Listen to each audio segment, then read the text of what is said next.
Continuamos con nuestro seminario sobre la emancipación de la mujer desde la perspectiva marxista-leninista y hoy vamos a celebrar lo que sería la sesión 4, que sería la tercera dedicada al estudio de la experiencia en la Unión Soviética. A continuación va a intervenir Sara, que no necesita presentación porque es una de las organizadoras del seminario y todas y todos la conocéis perfectamente por su participación en anteriores sesiones de este seminario y del seminario pasado. Y en esta ocasión Sara nos va a presentar el folleto La mujer en la Unión Soviética de Serebrennikov, que se trata de un texto escrito en plena Gran Guerra Patria y que realiza un balance de las conquistas alcanzadas por las mujeres soviéticas en estos primeros años del poder revolucionario y que documenta el papel decisivo de la mujer en la defensa de la patria socialista frente a la invasión fascista. Y bueno, sin más, os le cedo directamente la palabra a Sara y que nos cuente un poquito sobre este texto. Básicamente, como ya os comentaba Lucía, en esta cuarta sesión, nos vamos a enfocar en el papel que tuvieron las mujeres en la Gran Guerra Patria, ¿vale? Entonces, pues bueno, lógicamente esto hay que verlo siempre en el contexto de todo el seminario y como ya hemos visto en sesiones anteriores, con la Revolución Soviética sí que empieza un cambio radical y radical de verdad en la situación de la clase obrera en general y de la mujer obrera en particular. Entonces, pues bueno, una de las características que hemos ido resaltando todo el rato es que este cambio no es una cuestión puntual, no, o sea, es un cambio que al final afectaba a todas las facetas de la vida de las mujeres trabajadoras y pues que no se limitaba a algo como su papel como madre, su posible papel como de casa, ¿no? Sino que era una propuesta y un cambio que levantaba los antiguos cimientos y construía pues unos totalmente nuevos. Entonces, pues bueno, ya hemos estado viendo los cambios en la educación reglada, la no reglada, pues formación política. También vimos una parte bastante guay sobre la sanidad, la medicina, relaciones familiares. Entonces, pues bueno, que si al final todo esto se examinó bajo la visión del marxismo-leninismo y pues se transformó en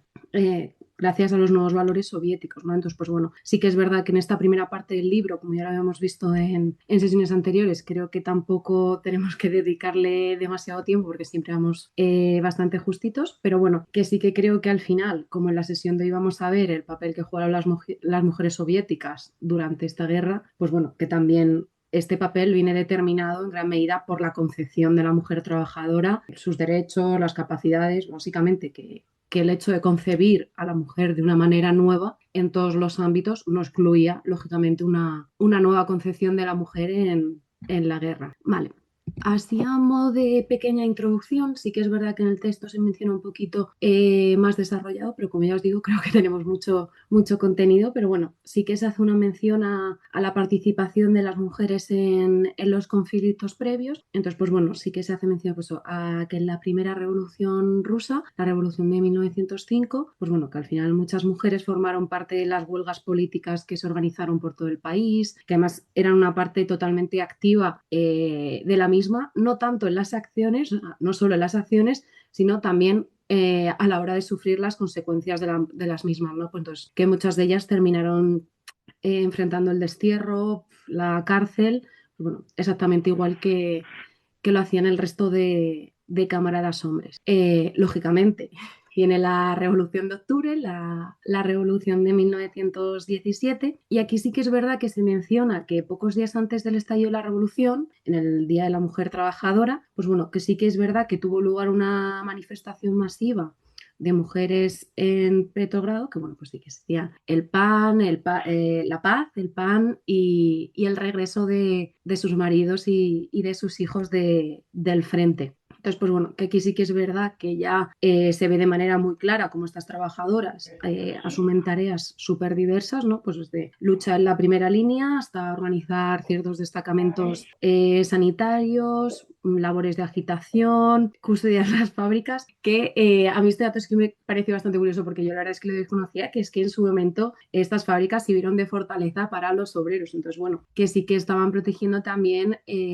muchísimos puntos clave. Y bueno, aunque no es un conflicto o no se aborda un conflicto como más concreto, sí que es verdad que se menciona pues como el papel de la mujer, que os digo que desarrolló muchísimas facetas súper diversas, pues una de estas es el poner freno, ¿no?, a estos intentos contrarrevolucionarios que se dieron pues más o menos entre 1918 y 1920, pues bueno, y que al final sí que resultaron o demostraron más bien que eran un grupo pues, imprescindible a la hora de plantar cara y derrocar a estos intentos contrarrevolucionarios. Entonces, bueno, esto es os digo, una introducción un poco breve porque tenemos mucho contenido después, pero bueno, como siempre, si luego tenéis alguna duda o queréis que veamos algo en lo concreto, lo podemos ver, ¿vale? Pero bueno, sí que me parece importante mencionarlo porque al final estos conflictos previos yo creo que también se aprecia como de forma clara que las mujeres asumen ya con total compromiso y disciplina las tareas que se requerían pues, para sostener, conservar y al final proteger el proyecto soviético. Entonces, pues bueno, que al final este ejemplo no es baladí, ¿no? O sea, al final cuando está la revolución y se empieza a edificar lo que más tarde sería la URSS, como que el ejemplo de estas mujeres ya queda latente, ¿no? Entonces, pues bueno, que sí que también hay que ponerlo en valor, que fueron muchas también las que se quedaron por el camino y creo que nunca está de más. Entonces, pues bueno, se menciona también aquí en el libro que en la URSS cualquier obrera o campesina podía ocupar un puesto dirigente si poseía los conocimientos y la capacidad organizativa necesarios. Entonces, pues bueno, recalcar una vez más que esto obviamente no cambió con la llegada de la guerra y que igual que ha sucedido en estos primeros años y en estos primeros conflictos, las mujeres no solo asumieron las tareas necesarias en ese momento, sino que también se formaron y se prepararon para asumir pues, tareas que por el motivo que fuesen hasta ese momento no habían estado a su alcance. Y ahora aquí ya, sí, metiéndonos ya en lo concreto, me ha costado un poco estructurar la charla para que sea de la ponencia, para que sea lo más clara posible, ¿vale? Entonces, al final he estructurado como las labores que ejercieron las mujeres en dos grandes grupos, ¿vale? En la retaguardia y en el frente. Entonces, la retaguardia, para que tengáis también a nivel mental un poco claro en esquema, vamos a abordar en primer lugar el papel de las mujeres en este trabajo en la retaguardia, el papel de las mujeres en la custodia de infraestructuras, luego de manera muy relacionada el papel de las mujeres a la hora de asistir, de prestar asistencia al Ejército Rojo, y ahí también lo vamos a enlazar un poquillo con la cuestión de la sanidad. Y para terminar, terminamos con un pequeño apartado sobre los niños huérfanos durante la guerra y también sobre la retaguardia enemiga, que lógicamente los dos ejércitos tienen retaguardias y las mujeres estuvieron presentes en ambas. Y luego, pues bueno, en el frente que era un poco más reducido, porque al final los dos grandes grupos que hay eran básicamente las que realizaban funciones sanitarias y las que estaban allí pues como militantes, como combatientes del Ejército Rojo. Entonces, pues bueno, aquí sí que es verdad que antes de empezar como tal a hablar del trabajo, sí que quería empezar el apartado con un apunte sobre una cuestión que yo creo que normalmente se pasa por alto con demasiada ligereza, la verdad, que es que si la retaguardia el frente no se sostiene. Entonces, pues bueno, no sé, como que en demasiadas ocasiones se pone el foco únicamente en el frente y toda la actividad que se desarrolla en él, que lógicamente, pues bueno, es una actividad con un nivel brutal de violencia y que es absolutamente imprescindible, pero bueno, como que muchas veces se omite el hecho de que en el frente, que en la guerra, se consumen recursos, pues bueno, a una velocidad absolutamente vertiginosa y que sin recursos, pues bueno, la victoria puede estar lejana o directamente pasar a ser inasumible, pasar a ser inalcanzable. Entonces, pues bueno, que sí que me parecía justo también que reconocer este trabajo imprescindible y que muchas veces también es invisible y que se hace desde la retaguardia, pues bueno, que en ningún momento resta valor a todas las gestas absolutamente heroicas y todos los logros que se consiguen en el frente, pero bueno, que sí que creo que también complementa este heroísmo y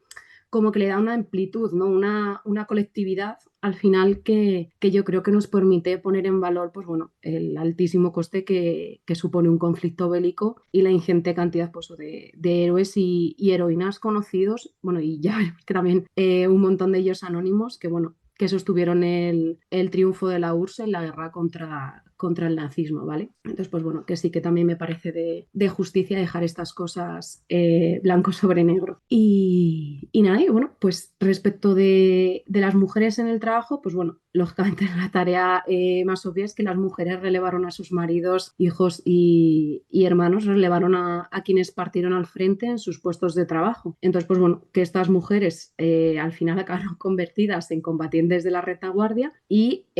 o sea, había una disposición total a cumplir cualquier hazaña en el trabajo y que efectivamente así lo hicieron, ¿no? Entonces, pues bueno, al final se formaron para ser capaces de asumir nuevos puestos de trabajo, se racionalizaron los procesos tecnológicos en las fábricas, como que fueron súper audaces con un montón de innovaciones incluso en el campo que mantuvieron la producción en unos ritmos que llegaron a sobrepasar todas las expectativas que se tenían. Aquí también creo que está bastante guay hacer mención a que ciertas ramas productivas, que bueno, en un principio había una predominancia de trabajadores hombres y que eran imprescindibles para el triunfo de la guerra, que básicamente venían a ser, espérate, es la metalúrgica, la minera, la hullera y la petrolífera. Y que bueno, que al final pues estaban básicamente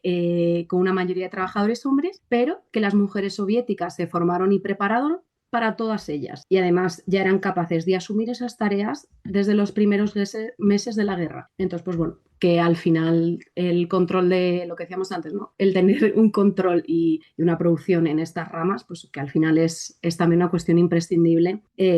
para poder abastecer y sostener el frente. Luego también se habla un poco como de distintos grupos, ¿no? Grupos un poquillo más concretos, que ya os digo que también muchas veces creo que podrían llegar a pasarse por alto. Entonces, pues bueno, sí que creo que también está guay hacer una pequeña mención a las labores que realizaron cada una de ellas. Pues bueno, las primeras que quería hablar eran las amas de casa, que bueno, que salieron a la calle, pues bueno, se capacitaron, se organizaron, salieron a trabajar en las fábricas, pero que cuando hicieron falta en el campo se arremangaron y salieron a la recolección de la cosecha y que además se comenta en el propio texto que no fue una recolección, pues bueno, un poco de tirar al aprobado justito, ¿no? Sino que, o sea, que esa cosecha se salvó, que fue imprescindible que fue todo un éxito, ¿no? Entonces, pues bueno, que eso, que el compromiso no era únicamente con salgo a trabajar a la fábrica, pues bueno, porque me he capacitado para ello, no, no, es literalmente donde se necesitan manos. Las mujeres soviéticas fueron allá donde esas manos se necesitaban. Y los otros dos grupos, pues bueno, uno eran las intelectuales soviéticas, que eso, que se al final terminaron reorganizando tanto su vida como su trabajo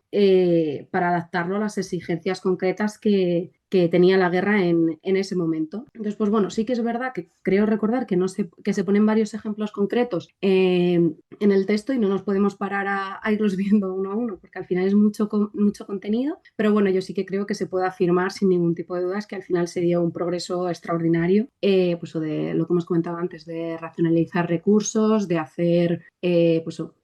¿cómo se dice? Ciclos de producción que fuese, pues, que optimizasen a fondo todo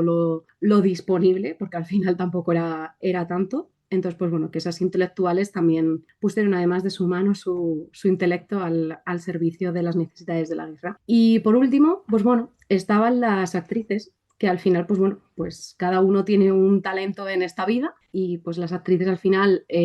usaron el suyo pues en la creación de varios elencos artísticos, pues bueno, que representaban sus interpretaciones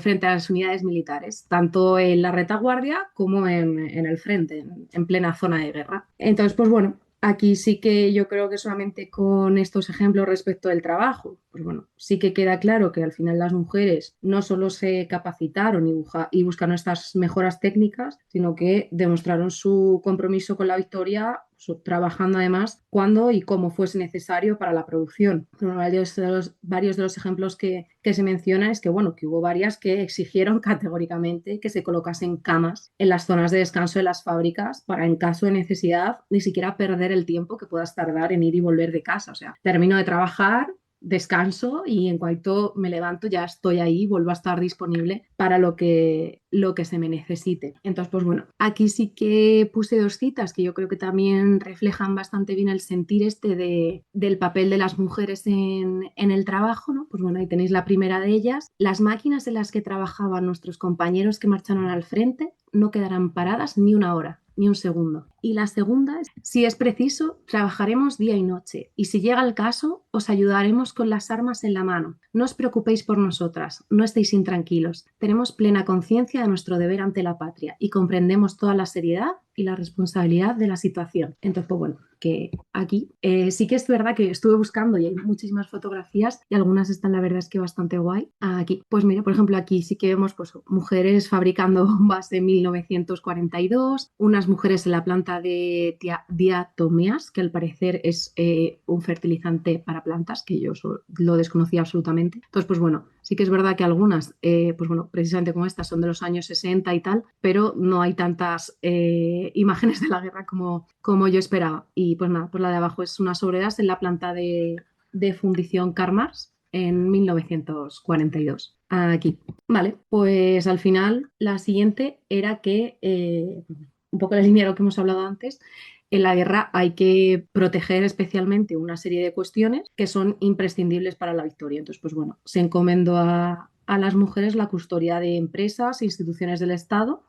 así como de infraestructuras claves para la comunicación, que aquí sí que se mencionaba de forma explícita, la central de correos y telégrafos y luego, pues lógicamente, las fábricas, los puentes y los medios de transporte. Entonces, pues bueno, aquí sí que se comenta que las mujeres eran las combatientes de la retaguardia que vigilaban las ciudades y las aldeas y que en la medida de lo posible y de lo que los medios permitían, las protegían de los ataques aéreos del enemigo. Entonces, pues bueno, que esta vigilancia era especialmente importante en lo referente a incendios de casas, edificios, fábricas, etcétera. Y que bueno, que además de esta gestión, pues, o de la catástrofe que suponían estos incendios, también se formaron y se erigieron bastantes grupos de autodefensa que durante los bombardeos, pues bueno, por lo menos intentaban que la medida de todo lo posible se mantuviese cierto orden, ¿no? Que no reinase el caos en estas ciudades y en estas aldeas. Y en lo referente a, ya como tal a la mera infraestructura, más allá de la protección de las ciudades, pues bueno, igual que pasaba en el trabajo, las mujeres sustituyeron a los hombres que se marcharon al frente. Entonces, pues bueno, sí que se hace una mención muy clara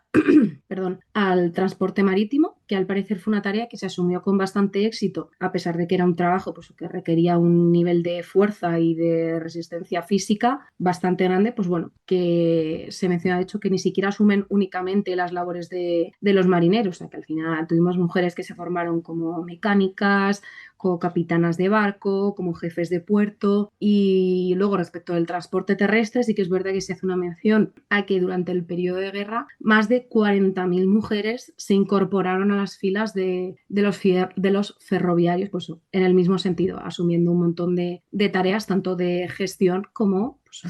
de mantenimiento práctico del transporte. Entonces, pues bueno, aquí, como último punto, sí que es verdad que mientras unas mujeres aseguraban el transporte y las comunicaciones para el Ejército Rojo, en las ciudades en las que se aproximaba el enemigo, pues básicamente las mujeres hacían justo lo contrario. Las mujeres acudieron pues, cuando se aproxima el enemigo a su ciudad, pues acudían en masa a lo que hiciese falta. De nuevo, a levantar fortificaciones para intentar impedir que pasen, pues yo qué sé, un vehículo, un tanque, lo que haga falta. O si se veía que no era suficiente una fortificación o que no había capacidad de construirla, pues que pico y pala en mano y a levantar el camino como hiciese falta, pero ese camino sabía cortarse, se cortaba para impedir el avance del enemigo. Entonces, bueno, aquí también encontré bastantes fotos de estas mujeres trabajando en la custodia de la infraestructura. Pues bueno, unas es verdad que ya os digo que no hay, es un poco difícil encontrar justo de esos años, pero sí que me parecen que al final ilustran bastante el sentir de estos trabajos. Entonces, pues bueno, la primera es de las mujeres construyendo el metro de Moscú, que bueno, ya se ve que es un trabajo también bastante físico. La segunda también es del ferrocarril, pero esta vez no es el metro. Y la última, que bueno, no es exactamente un puente, como se comentaba en el texto, que de eso no llega a encontrar, pero bueno, sí que me parece también que está bastante guay, ¿no? Y bastante en el sentido de este apartado, la construcción ese del canal de Dnieperbug, de hecho que perdón por mi ruso, pero bueno, como que me parecían también bastante guay a la hora de ilustrar estas cuestiones respecto de la infraestructura. Aquí. Vale, pues aquí estos puntos sí quedan un poquillo más interrelacionados entre sí, pero bueno, o sea, a ver, el primero que sí que creo que es también obvio, ¿no? Que es que al final el Ejército Rojo necesitaba una asistencia como cualquier ejército y que este papel pues fue asumido en gran medida por las mujeres de la retaguardia, que fueron un apoyo imprescindible pues, a la hora de asistir de todas las formas posibles, cuidar y proveer al ejército rojo de todo lo que fuese necesario. Entonces, pues bueno, aquí uno de los ejemplos que se mencionan es la creación de más de 100 brigadas de ayuda al frente, pues, que tenían tareas pues, súper diversas, que van desde coser gorros, tejer jerseys, calcetines, hacían botas, pues bueno, cortaban leña y, como ya hemos visto en las fotos anteriores, hasta fabricaban armamento. Pues bueno, que al final este trabajo, además de súper diverso, se realizaba en unas condiciones especialmente duras porque tenían que vivir y trabajar en galerías y refugios subterráneos, pues bueno, que si no serían cómodos ahora, imaginaos en aquel entonces. Entonces, pues bueno, aquí también me parece que creo que, bueno, se menciona también en el texto y para mí sí que merecía también dedicarlo un segundín, que es que las tareas que asumían estas brigadas no dejaron de lado este ánimo, ¿no? Esta ternura revolucionaria entre camaradas, que a mí me pareció súper adorable, porque al final se trabajó también en confeccionar y recolectar regalos para los soldados que estaban en el frente, ¿no? Entonces, pues bueno, que eso que no se limita a una mera gestión de necesidades técnicas de lo que había en el frente, ¿no? Sino que se tiene pues una conciencia de que lo que hay en el frente son camaradas, son amigos, son hermanos, y se les cuidaba dentro, lógicamente, las condiciones pues, durísimas que en ese momento se conserva pues, esa ternura, ¿no? No ser unos meros gestores, sino el cuidar al ejército rojo en la medida de lo posible. Entonces, pues bueno, a mí me parece también un gesto bastante tierno y bueno, de hecho aquí se menciona que incluso las mujeres más mayores, ¿no? Que igual ya no estaban físicamente para asumir ninguna otra tarea, pero que sí que participaron de estas brigadas, de esta ayuda al frente. Entonces, pues bueno, que también me parece una muestra más, ¿no? de esa moral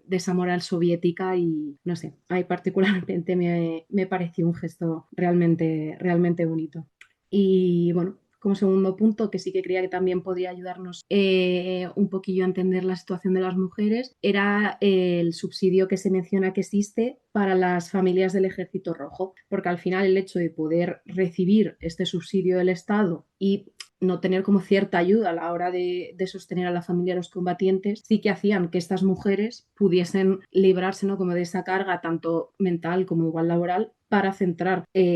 toda su atención en las tareas que requería la guerra en ese momento, ¿no? Entonces, pues bueno, que si sabes que tienes pues cierto sostén que ya te va a dar el Estado a través de este subsidio, pues igual cuando haga falta lo que hacíamos antes, dejarlo todo para ir a hacer una barricada o ponerte a formarte cualquier cosa que sea necesaria, pues bueno, lo haces desde una tranquilidad absolutamente relativa, entendiendo el contexto en el que estamos, pero bueno, como que sí que podía brindar también a las mujeres esa capacidad. Lógicamente, y muy relacionado con la anterior, al final sí que existieron pues, bueno, centenares de miles de milicianas de la defensa pasiva que siguieron cursos especiales de sanidad y que cuando, por desgracia, había una situación en la que el entorno era bombardeado, pues acudían absolutamente a cualquier lugar en el que su ayuda fuese necesaria. Y además que yo esto era también, claro, algo que tiene muchísimo sentido, pero hasta que no me he parado a buscar información, no era algo lo que yo tuviese plena conciencia, que es que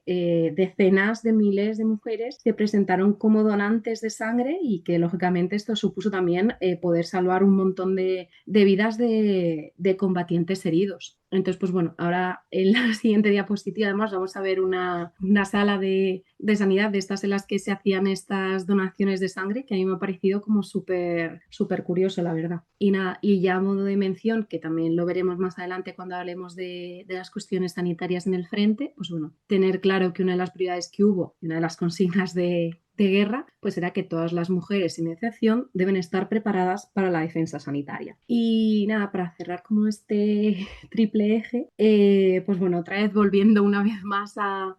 la ternura, que es de mis cosas favoritas en la vida, pues bueno, es hablar de los niños durante la guerra, ¿no? Porque al final, pues bueno, lógicamente, según avanzaba la guerra, pues aumentó el número de niños que quedaban huérfanos por la misma. Pero bueno, que al final, pues bueno, lógicamente estos niños necesitaban unas familias, necesitaban a alguien que los cuidase y que al final fue tal el número de mujeres soviéticas que expresaron su deseo de adoptar y de querer cuidar a estos niños, que hubo un momento en el que las peticiones para poder cuidarles llegaron a superar al número de niños que habían quedado huérfanos por la guerra, ¿no? Entonces, pues bueno, que sí que me parece una vez más que es una muestra del tipo de moral revolucionaria que tenían las soviéticas, ¿no? Y otra cuestión, pues que no son igual gestas superheroicas dignas de una película, pero que sí que yo creo que son admirables y que tienen que ponerse igualmente en valor. Igual que en lo anterior, pues bueno, lo primero son unas paramédicas, pues bueno, recogiendo a personas que habían sido víctimas de las bombas en Leningrado. La segunda, la pobre mía, pues está escribiendo la carta que le dicta a un soldado que está herido. Y la última, que yo es la primera vez que veía algo así, pues eran mujeres donando sangre para los heridos en una estación de transfusión de sangre, también en Moscú. Entonces, pues bueno, no sé, a mí me parecieron que, sobre todo esta última, que eran imágenes que yo no había visto y pues bueno, también por compartirlas con vosotros. Y ya,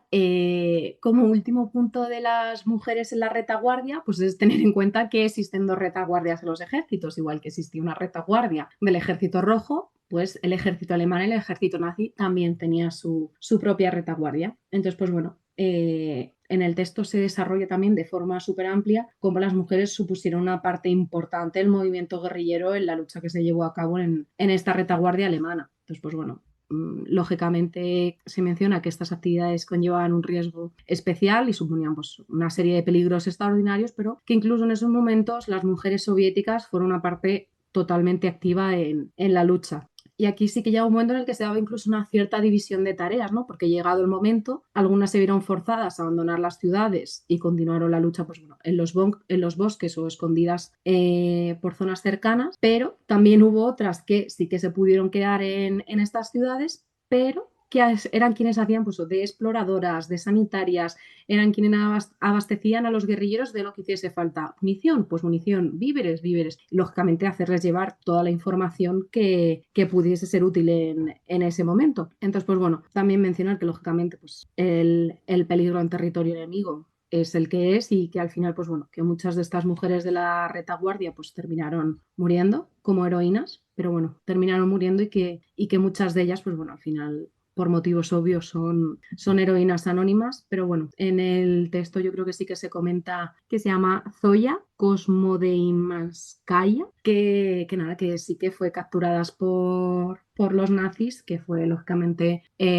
torturada pues, con un nivel de violencia absolutamente brutal y que de ellas la frase que cito aquí abajito en la diapositiva, ¿no? Que dice, camaradas, ¿por qué estáis abatidos? Sed valientes, luchad. Aniquilad a los alemanes, quemadlos, hacedles la vida imposible. No temo a la muerte. Es una felicidad morir luchando por nuestro pueblo. Adiós, camaradas. Luchad, no temáis. Stalin está con nosotros. Stalin vendrá. Entonces, pues bueno, que sí que me pareció también pues uno de estos gestos que gracias a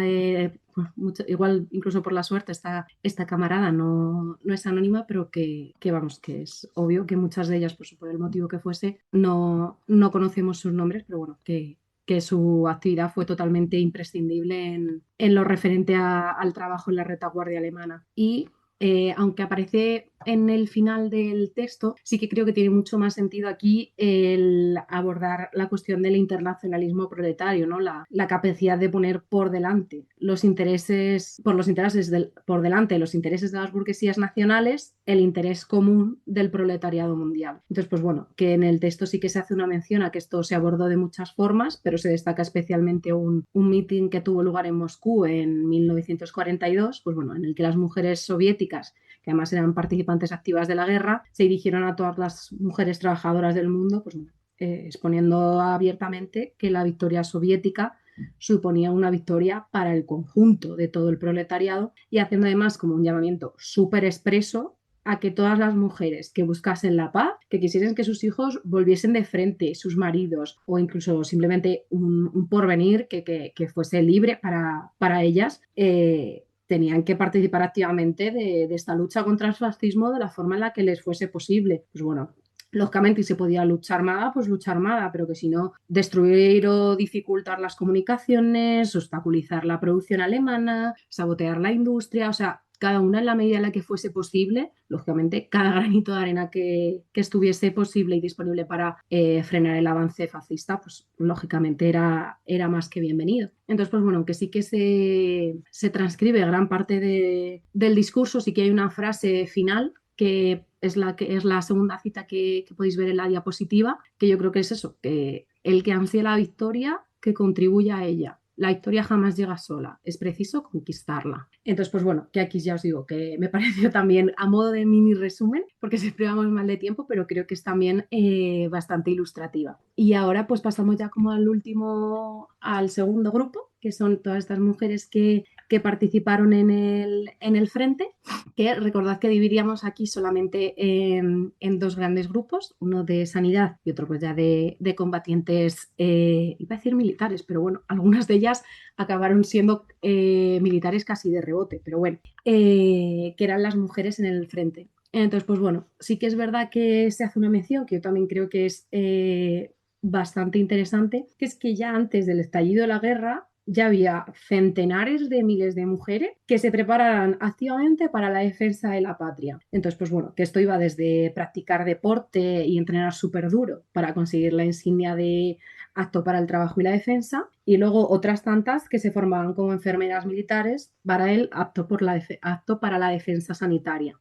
que aquí recordemos otra vez la consigna de guerra de que todas las mujeres deben estar preparadas para la defensa sanitaria, ¿vale? Entonces, bueno, aquí sí que veía que era, pues, que al final, incluso teniendo claro que las mujeres que, pues bueno, que al final o sea, es que me parece súper crudo de decir, pero es verdad, es que al final, en caso de ser atrapadas con vida, pues que iban a ser sometidas a torturas, pues todo especialmente brutales, que incluían violaciones, que serían ejecutadas de forma totalmente atroces, pero que bueno, que esto al final sí que es verdad que en ningún momento hizo flaquear su sentido del deber para con la patria y con el proyecto soviético, pero bueno, que sí que es verdad, pues que lógicamente esta actividad en el frente conlleva, pues bueno, unos peligros y afrontar unos niveles de violencia, pues bueno, pues absolutamente brutales, la verdad. Entonces, pues bueno, respecto de la sanidad, pues bueno, va un poco en la línea con lo que acabamos de comentar y con el apartado de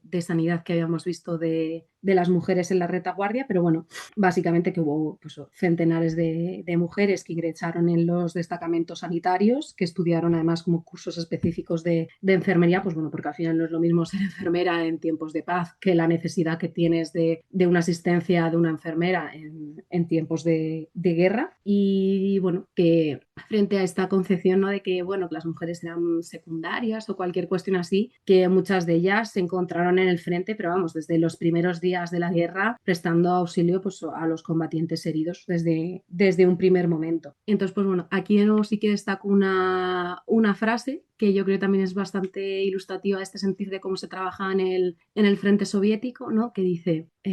aquí, si el enemigo se atreve a atacarnos, unidas a todo el grandioso ejército de hombres, al lado de estos, hombro con ellos, y en el aire y en la tierra se alzará un numeroso y magnífico ejército de mujeres del gran país socialista. Entonces, pues bueno, que de nuevo ya os digo que me parece también bastante ilustrativo y de hecho esto sí que os pediría que lo tuvieseis un poquillo en mente porque es una de las cuestiones con la que me gustaría cerrar la exposición hoy. Aquí, pues de nuevo, lógicamente, al ser personas pues, o que recibían una formación, que formaban parte del ejército y tal, aquí sí que podemos encontrar pues, personas, o heroínas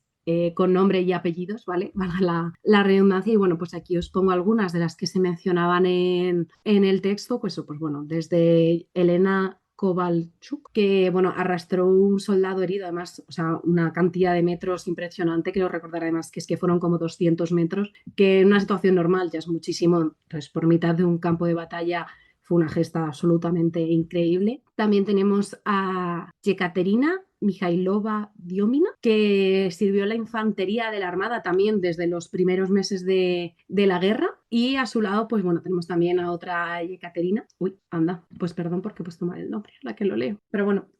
al final era un médico militar que, lógicamente, copié mal el nombre, disculpadme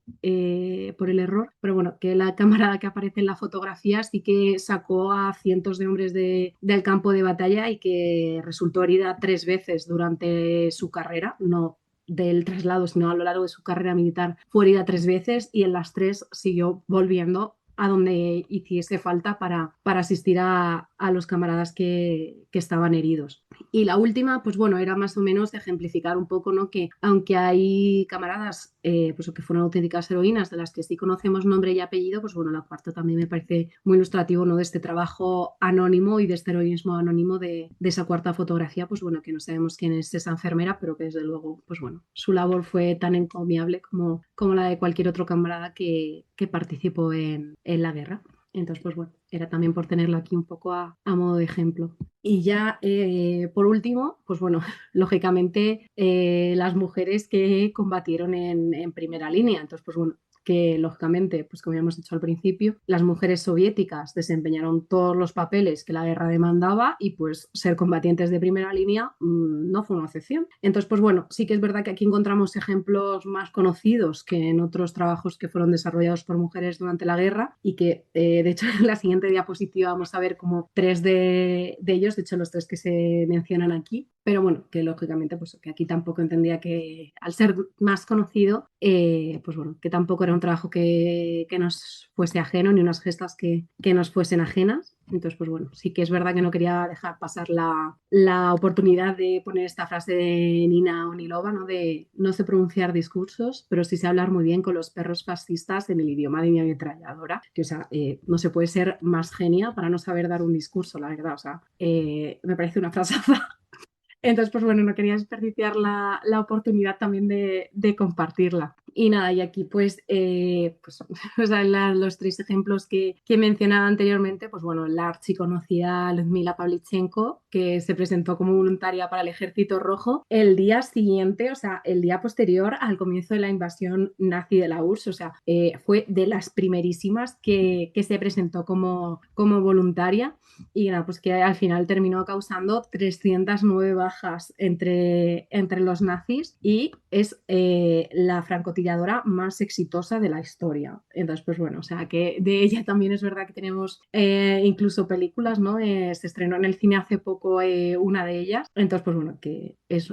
archiconocida y pues bueno, pues lógicamente también toda una heroína. Y nada, la siguiente pues es Nina Onilova, que es la de la cita anterior, pues bueno, que demostró su valía como servidora de ametralladora cuando recogió una ametralladora que estaba encasquillada de uno de sus compañeros, la desencasquilló, o sea, y se puso a repeler un ataque de un destacamento alemán que se les estaba viniendo encima. Entonces, pues bueno, esta gesta ya de por sí yo creo que es una cosa impresionante, pues que encima justo después se arrastró a traer de 25 metros de terreno abierto para destruir un tanque alemán, o sea, con 2 cócteles Molotov, o sea, que es ya un nivel, o sea, sinceramente espectacular, que lógicamente estas personas se hacen muchas menos películas y muchas menos, no sé, reconocimiento del que deberían, pues bueno, porque al final sí que tenemos muchas veces muy limitado el cine o muy centrado desde luego en que los que acabaron con el nazismo fueron los yanquis, los norteamericanos, los estadounidenses, pero bueno, sea, que es que estas vidas y estas gestas son, o sea, de auténtica película, la verdad, o sea, estas camaradas, una cosa impresionante. Y la última, pues era María Baida, que era una asistente médica, pero cuando se vio rodeada por tropas alemanas, o sea, libró un tiroteo que fue una cosa salvaje contra ellos, llegó a matar a 15, hirió a varios más y encima terminó derrotando al resto, incluso escapando herida de la situación, ¿no? Y encima, en este escape, además acabó salvando a su comandante herido y destruyó un nido de ametralladoras. O sea, es que me parece, os lo juro. Bueno, que ahora si queréis, si conocéis alguna más, podemos verlo más en lo profundo, pero o sea, son de verdad unas vidas y unas gestas que son absolutamente impresionantes. Entonces, pues bueno, que tampoco podemos detenernos a ver a todas, pero hubo un montón y bueno, sí creo que al final como estas tres ya por sí mismas ilustran pues la presencia de mujeres en todos estos ámbitos y además de la moral y y el absoluto heroísmo con el que afrontaron su presencia y su labor en el frente. Para la conclusión, sí que me ha parecido muy guay que en el texto que hemos trabajado se recoge cómo la prensa fascista propagaba la noticia de que en el frente soviético combatían batallones femeninos porque es que en la URSS ya no quedaban hombres capaces de ir a la guerra. Entonces, pues bueno, que dejando de lado que lógicamente esta noticia pues, es falsa y que forma parte de la propaganda nazi de guerra, puesto que al final no deja de estar pensada para envalentonar a sus propias tropas, creo que también nos viene muy bien de cara a ver la diferencia histórica que supuso la participación de la mujer en la guerra soviética. O sea, la primera, que en el Ejército Rojo no había batallones femeninos. En plan, las mujeres soviéticas luchaban literalmente hombro con sus camaradas hombres, porque es que al final no son una parte diferenciada dentro del Ejército Rojo, son un todo con el Ejército Rojo. Entonces, bueno, que ahí sí que creo que es también un matiz bastante interesante. Y luego, pues bueno, que frente a esta concepción de que las mujeres eran combatientes de segunda y que su presencia en primera línea solo podía significar pues, que es que ya no quedaban hombres disponibles para ir a la guerra, pues bueno, se contrapone lógicamente la situación real que había en el frente soviético, que era que es que estas mujeres estaban en el frente, pues que como hemos visto desde el primer momento y que además aquellas que eran combatientes en primera línea pues lo hacían desde un nivel de disciplina, de amor a su patria, de compromiso con el proyecto soviético y no como una medida desesperada ante una supuesta escasez de hombres, ¿no? Entonces, pues bueno, sí que me parecían dos puntos que eran bastante interesantes, pues aprovechando esta propaganda fascista, que eran como dos lecciones bastante guays que podíamos sacar de esa propaganda nazi. Y nada, y pues a modo ya así de conclusión final, pues bueno, que al final la Unión Soviética pues, bueno, pues construyó un nuevo tipo de mujer y que al igual que cuando hubo que asentar y fortalecer el proyecto soviético en tiempos de paz, pues las mujeres estuvieron presentes en todos los ámbitos posibles, pues bueno, que con la llegada de la guerra, que esta situación no cambió. O sea, y las mujeres soviéticas estuvieron presentes durante la guerra en todos los ámbitos,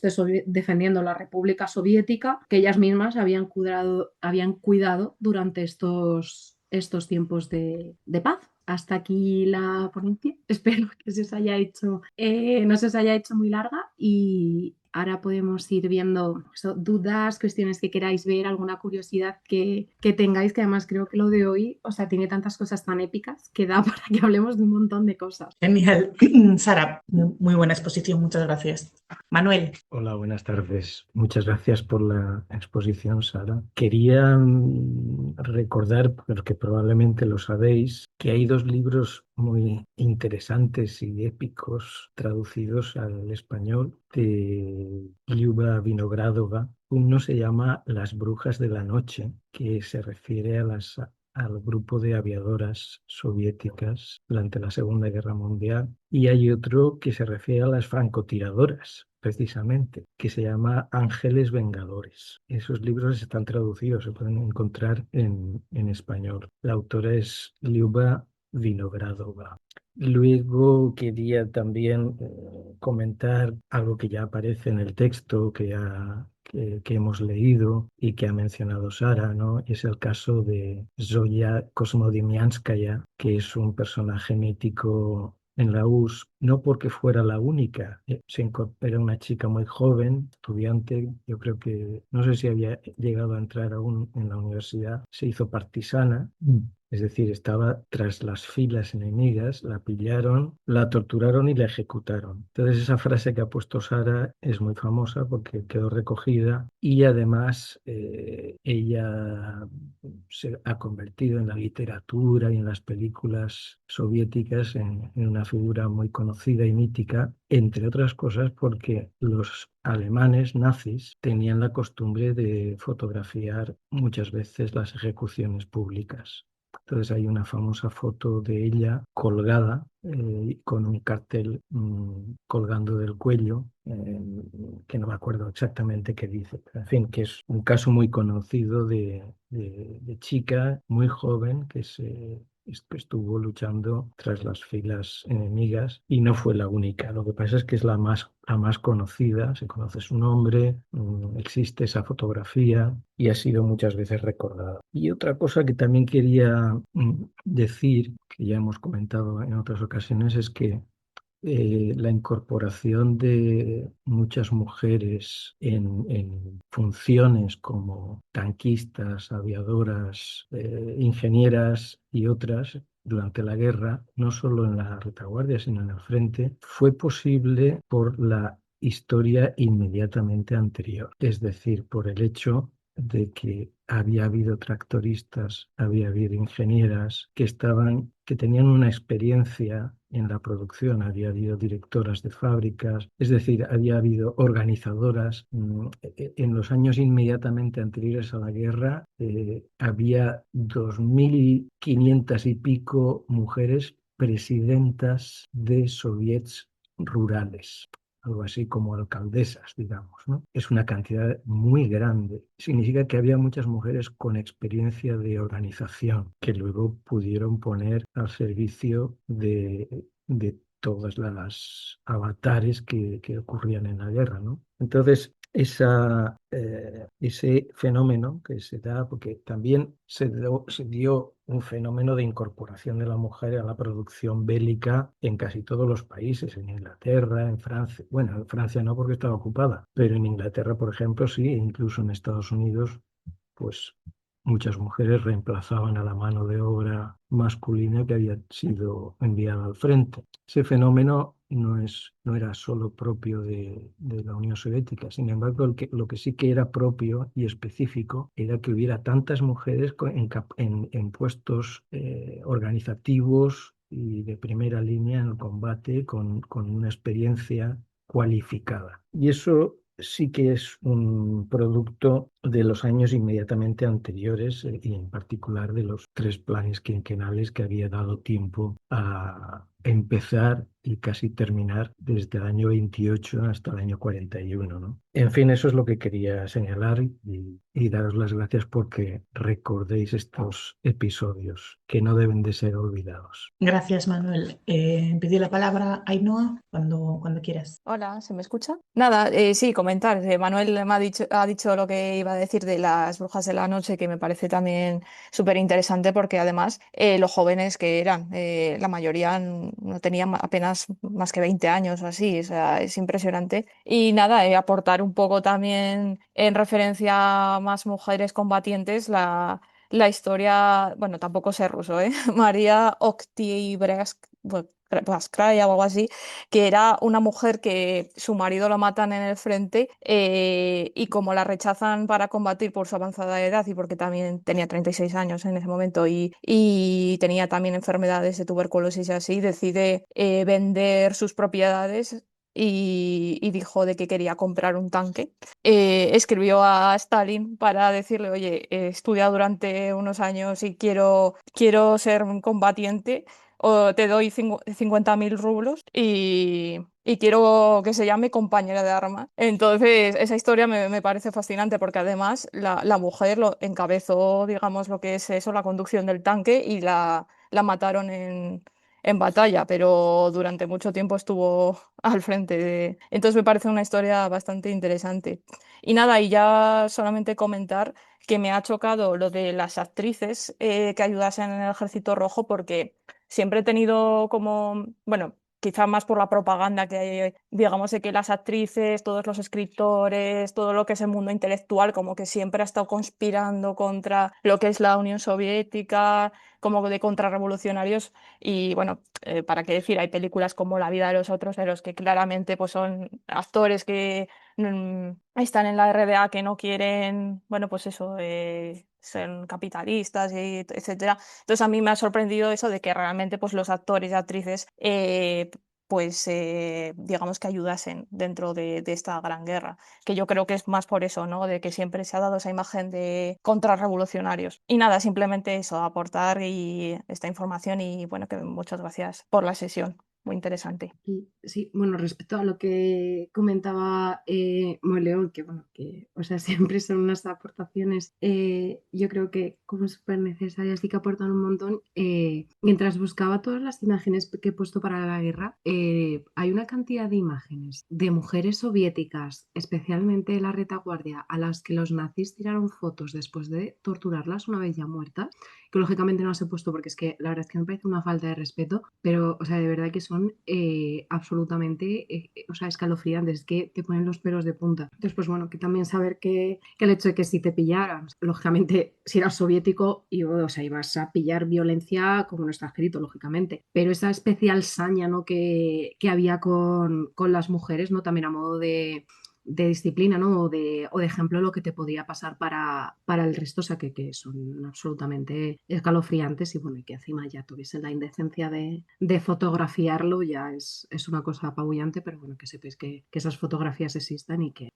son absolutamente descorazonadoras. Y lo que comentas, Ainhoa, pues es que precisamente en el texto, es que yo aquí tengo el resumen que me hice ya aquí a modo de esquema, entonces no lo tengo completo, pero sí que es verdad que en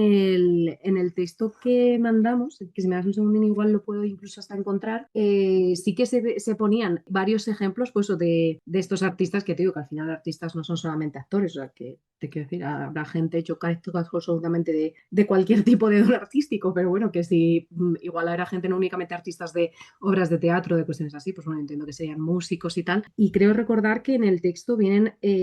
aquí, que estoy intentando entrar a ver si me deja ver el texto, de ejemplos de estos artistas que ya no solo animaron en la retaguardia, sino que, como bien he mencionado y ponía en las diapositivas, que es que incluso actuaban en el frente, ¿sabes? Que al final también es un riesgo de muerte o de resultar herido muy, muy amplio. Entonces, pues bueno, que ahí lógicamente muchas veces se ha utilizado, se ha instrumentalizado de alguna forma, pues posiblemente sí, pero bueno, que si me dais un segundín incluso te puedo mirar a ver si encuentro alguno de los ejemplos que mencionaba el texto, pero vamos, que se abordaban varios. Hayoni por el grupo, por el chat, ha escrito: a mí me ha llamado la atención lo de las amas de casa. ¿No se supone que todas las mujeres se habían incorporado a la producción social? ¿Qué función social tenían las amas de casa en tiempo de paz? Aquí, dadme un segundito, que estoy buscando lo de las actrices. Yo la verdad es que también me llamó la atención, sinceramente, cuando lo vi. También entiendo que la incorporación de la mujer al trabajo productivo fue gradual, entonces, bueno, que habían pasado ciertos años desde la Revolución Soviética, pero entiendo que lógicamente todavía quedaba tarea pendiente de sobra. Pero sí que es verdad, y concretamente lo que a las mujeres, a las amas de casa a las que se hace referencia en el texto, no se llamaban capataces, creo el concepto que usaban eran jefes de fábrica. Creo recordar que eran las mujeres concretamente a las que se hacía referencia. Entonces, pues bueno, que de hecho que a mí también me llama la atención eso, que fuesen amas de casa, porque encima algunas de ellas se comenta que contaban con formación y tal, o sea, una formación específica, pero desde luego no eran personas iletradas, eran personas que tenían un alto nivel formativo. Entonces, pues bueno, yo y es verdad que busqué, pero la verdad es que no pude encontrar nada al respecto. Manuel. Sobre el asunto de la existencia de amas de casa. Yo creo que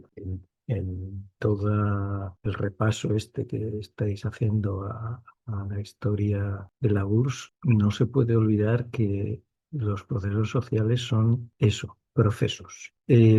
Hay que recordar que la población rural en los años 20 era un 70% de la población rural. Y en el año 41, cuando empieza la guerra, pues habría bajado en alguna medida, pero no tanto. Y en el mundo rural, pues las mujeres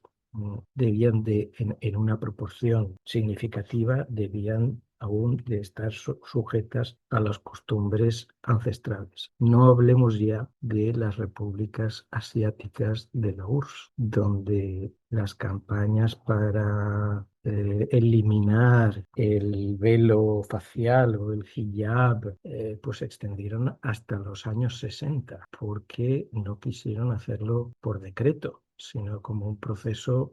y que encontró mucha resistencia en la cultura patriarcal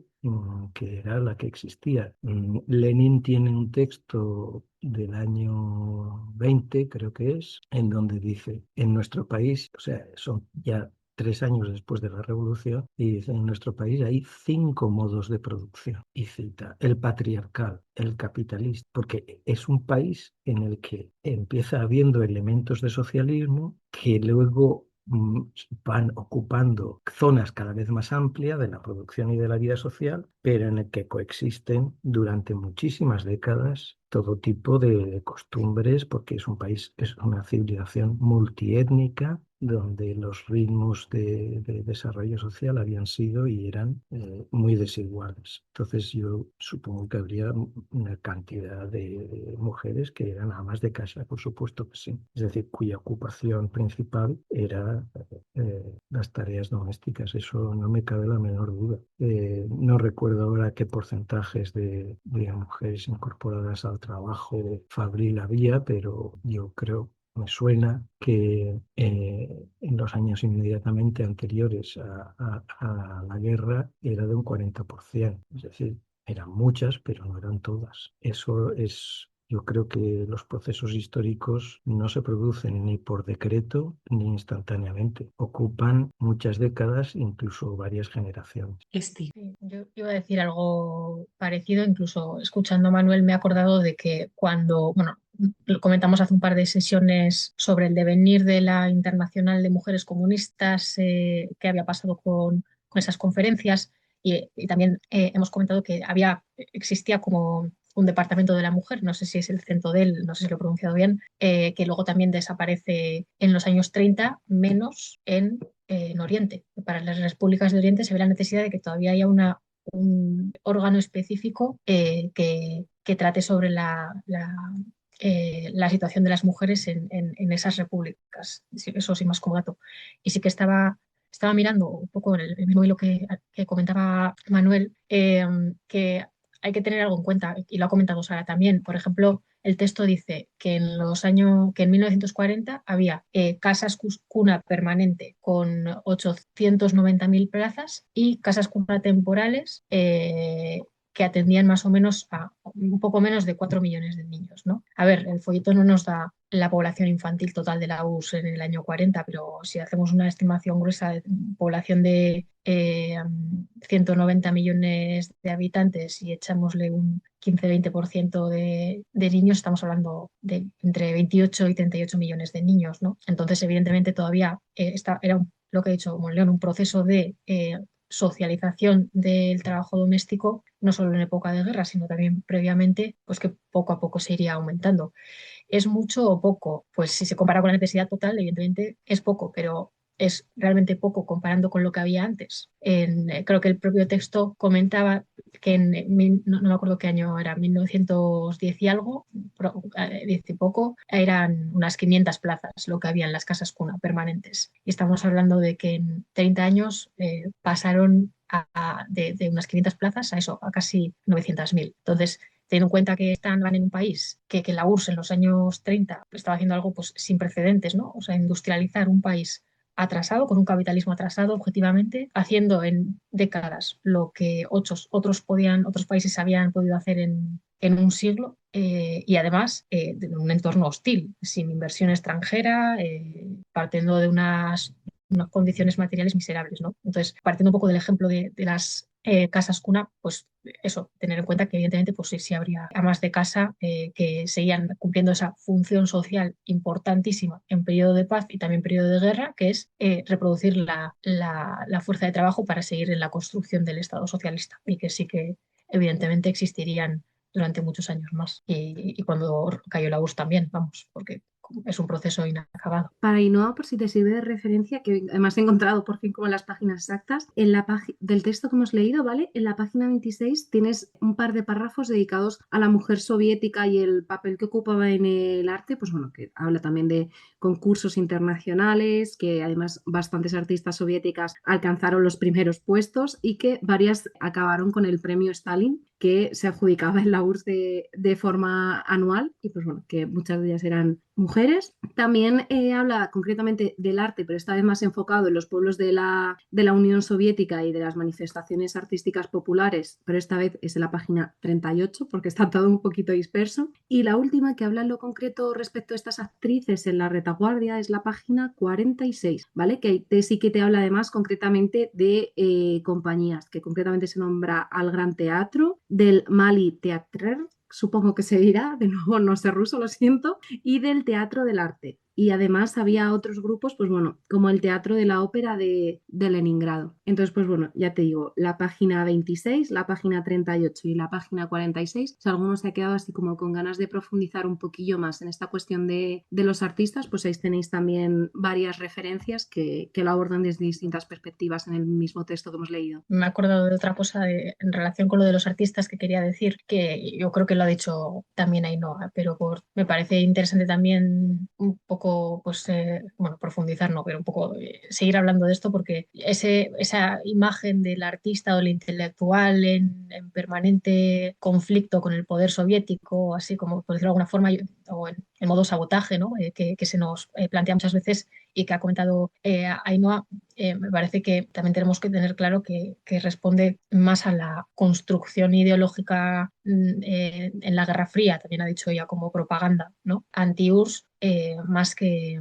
al análisis concreto de qué situación había en la URSS en general con todos los intelectuales, artistas que había, ¿no? Yo creo que muchas veces se ha utilizado esa figura de artista perseguido como, pues, como arma de propaganda, y que incluso ese relato yo creo que muchas veces ha permeado en sectores de izquierda, ¿no? Entonces, habrá que ver realmente, evidentemente, pues hubo siempre críticos, ¿no? Los que se fueron, de los que se opusieron o a la URSS o a ciertos procesos que se dieron en la URSS, pero cuántos eran o qué proporción representaban, ¿no? Ya nos ha dicho Sara que en los 40 pues, el texto habla de miles de artistas recorriendo el frente, ¿no? Y de actrices pues, consagradas que iban a las trincheras, y eso realmente no sería posible si la intelectualidad en su conjunto fuera hostil. Pero pasa, yo creo que en todo. También está, si os interesa, un compañero de Gaste Comunista que ha dado 2 ponencias sobre la figura de Ilienkov, un filósofo soviético y pedagogo que muchas veces se utiliza como arma arrojadiza contra la academia de ciencias de la URSS, como si fuera alguien que se estaba oponiendo y se le marginó por eso, cuando en realidad, si se le estudia detenidamente, parte del aparato. O sea, era como que se hace un halo en torno a ciertas figuras, como de marginado porque no sigue las órdenes de las altas esferas políticas e intelectuales, y muchas veces es eso, es pues una historia, ¿no? Que se crea para generar ese rechazo que no se dejaba lugar a los librepensadores y demás en la URSS, que es lo que habría, evidentemente, gente que se oponía y demás, ¿no? Pero que generalizado no sé hasta qué punto sería. O sea, yo literalmente con esta última frase que ha dicho Esti, que también creo que a nivel de propaganda estas cosas se siguen utilizando a día de hoy, porque esto de decir, no, bueno, es que yo soy un libre pensador, si tú eso ahora mismo lo escuchas en Instagram, esa persona es facha, por lo menos, cuando no directamente fascista. O sea, que muchas veces que estas cosas, que yo también olvidé decirlo, que las cosas que nos encontramos a día de hoy son mucho menos nuevas de las que nos podemos imaginar. Tienen nuevas formas y serán telemáticas, pero que estas cosas ya las venimos sufriendo desde hace muchísimos años. Manuel. Sí, ya que estáis hablando de artistas, está el caso que sí que es conocido en Occidente y creo que incluso que está traducida, de la poetisa o poeta Olga Berkholz, que estuvo en el bloqueo en Leningrado durante el bloqueo. Y como sabéis, el bloqueo de Leningrado pues duró, no me acuerdo cuántos días, cerca de 2 años, y fue un bloqueo prácticamente total, murió muchísima gente, y esta mujer tenía una emisión radiofónica que todo el mundo escuchaba. Del mismo modo que también Shostakovich estrenó su sinfonía, creo que es la 7, Leningrado, durante el bloqueo, Olga Berkholz tenía una emisión radiofónica muy seguida donde leía sus poemas. Y esta sí que es una mujer que es relativamente conocida. Hay muchas más que no son conocidas en Occidente, pero ella sí. Ella fue la voz del Leningrado bloqueado. Bueno, pues entonces nada, camarada, nos vemos dentro de 15 días con la siguiente sesión, que es sobre las mujeres soviéticas en los años 70, si mal no recuerdo. Un saludo.